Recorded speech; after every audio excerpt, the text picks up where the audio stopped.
Friends, मैं बलभद्र। मैं आपको ये कहानी सुनाने वाला हूँ। कहानी अच्छा लगे तो चैनल को सब्सक्राइब कर दो। अब कहानी पारिजात। कहानी का नाम है सूर्यपुत्र कान का जीवन कथा।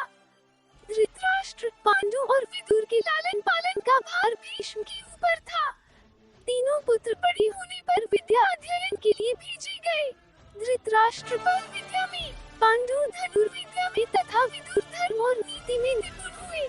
युवा होने पर धृतराष्ट्र अंधे होने के कारण राज्य के उत्तराधिकारी न बन सके। विदुर दासी पुत्र थे, इसलिए पांडु को ही हस्तिनापुर का राजा घोषित किया गया।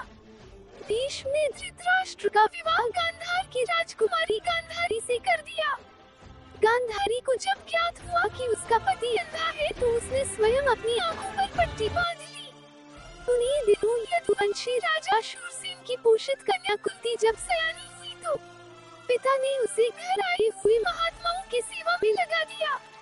पिता के अतिथि गृह में जितने भी साधु महात्मा, ऋषि मुनि आदि आते, कुंती उनकी सेवा मन लगा कर किया करती थी। एक बार वहाँ दुर्वासा ऋषि आ पहुँचे।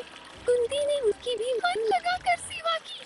कुंती की सेवा से प्रसन्न होकर दुर्वासा ऋषि ने कहा, पुत्री, मैं तुम्हारी सेवा से अत्यंत प्रसन्न हुआ हूँ, अतः तुझे एक ऐसा मंत्र देता हूँ जिसके प्रयोग से तू जिस देवता का स्मरण करेगी वह तत्काल तेरे समक्ष प्रकट होकर तेरी मनोकामना पूर्ण करेगा। इस प्रकार दुर्वासा ऋषि कुंती को मंत्र प्रदान करके चले गए। एक दिन कुंती ने उस मंत्र की सत्यता की जांच करने के लिए एकांत स्थान पर बैठकर उस मंत्र का जाप करते हुए सूर्यदेव का स्मरण किया। उसी क्षण सूर्यदेव वहाँ प्रकट होकर बोले, देवी, मुझे बताओ कि तुम मुझसे किस वस्तु की अभिलाषा करती हो। मैं तुम्हारी अभिलाषा अवश्य पूर्ण करूँगा। इस पर कुंती ने कहा, हे देव, मुझे आपसे किसी भी प्रकार की अभिलाषा नहीं है। मैंने तो केवल मंत्र की सत्यता परखने के लिए ही उसका जाप किया है। कुंती के इन वचनों को सुनकर सूर्यदेव बोले, हे कुंती, मेरा आना व्यर्थ नहीं जा सकता। मैं तुम्हें एक अत्यंत पराक्रमी तथा दानशील पुत्र प्रदान करता हूँ। इतना कहकर सूर्यदेव अंदर ध्यान हो गए।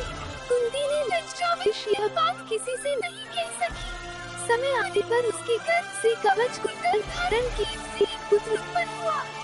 कुंती ने उसे एक मंजूषा में रखकर रात्रि बेला में गंगा में बहा दिया।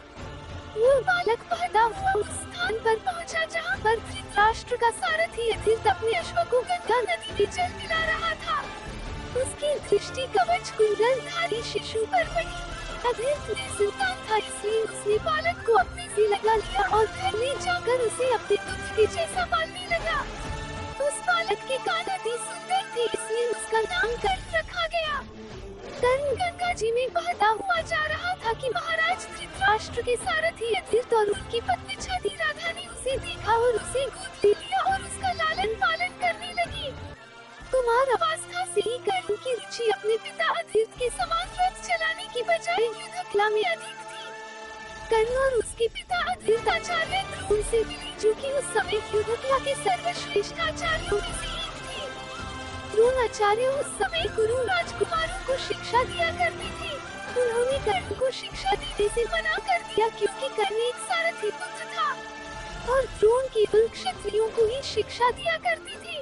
द्रोणाचार्य की असम्मति के उपरांत कर्ण ने परशुराम से संपर्क किया, जो कि केवल ब्राह्मणों को ही शिक्षा दिया करते थे।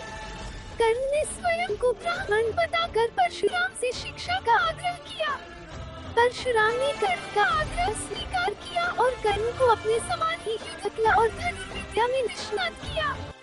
कर्ण को उसके गुरु परशुराम और पृथ्वी माता से श्राप मिला था। कर्ण की शिक्षा अपने अंतिम चरण पर थी। एक दोपहर की बात है। गुरु परशुराम कर्ण की हेलो फ्रेंड्स, कुछ देर बाद कहीं से एक बिच्छू आया और उसकी दूसरी जंघा पर काट कर घाव बनाने लगा। गुरु का विश्राम भंग ना हो इसीलिए कर्ण बिच्छू को दूर ना हटाकर उसके डंक साहस सहता रहा।